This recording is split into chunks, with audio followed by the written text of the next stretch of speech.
अस्सलामुअलैकुम, this is my YouTube channel. My name is Izhan. चले आज हम पढ़ेंगे रिप्रोडक्शन। चले शुरू करते हैं। मेरे सीधे हाथ पे आपको दिख रहा होगा बैक्टीरिया। ये बैक्टीरिया आप देख सकते हैं, एक ही फॉर्म में सबसे ऊपर, दूसरे में वो फॉर्म बदल रहा है, बड़ा हो रहा है और अंदर की चीज़ें डबल हो गई।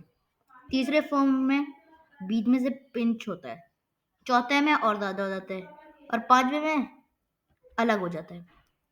एक से कितने बन गए? दो। तो इसको कहते हैं रिप्रोडक्शन।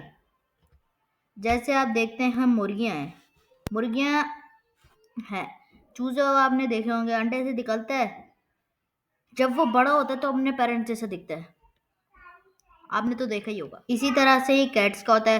कैट जब छोटी होती हैं उनके चेहरे तो सेम होते हैं लेकिन थोड़ी बहुत अलग होती है। जब बड़ी हो जाती हैं तो एक जैसे दिखते हैं। जैसे आप देख सकते हैं, हम हमारे इंसानों में भी यही होता है कि बच्चा जब छोटा होता है तो उस तो जो है ना, वो थोड़ा सा अलग होता है, एकदम अलग, थोड़ा सा। पर जब वो बड़ा हो जाता है तो उसके ऊपर वही जिम्मेदारी, वही जो है ना, उसी तरह का हो जाता है वो जब बड़ा होता है। जैसे ये देखें, यहाँ पे हैं बीज, गंदुम के बीज।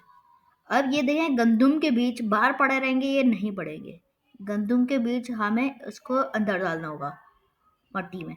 जब मट्टी में हम उसको डालेंगे तो बड़ा होगा, उसी से ही गंदुम का बीज बनेगा। गंदुम का बीज वैसे निकालेंगे, दोबारा दो डाल देंगे, वो दोबारा एक जैसा हो जाएगा। सारे गंदुम के पेड़ एक जैसे होते हैं। इसी तरह से ही दुनिया चल रही है बस। मैंगो को तो आपने देखा ही होगा। मैंगो के अंदर आपने देखा होगा एक गुठली होती है, उसको कुछ कुछ लोग गुठली कहते हैं, कुछ कुछ सीड कहते हैं, मैं गुठली कहता हूँ। उसको गुठली को जब आप तोड़ेंगे ना, अंदर से एक छोटे से जो ना सीड निकलता है, मतलब ज्यादा छोटा नहीं लेकिन छोटा होता है। तो उसको आप जब बोएंगे तो एक पेड़ बनेगा, जिससे एक और बीज निकलेगा, फिर उसको आप लगा देंगे, फिर बढ़ जाएगा। इसी तरह से ही हो रहा है बस। Please like and subscribe my channel.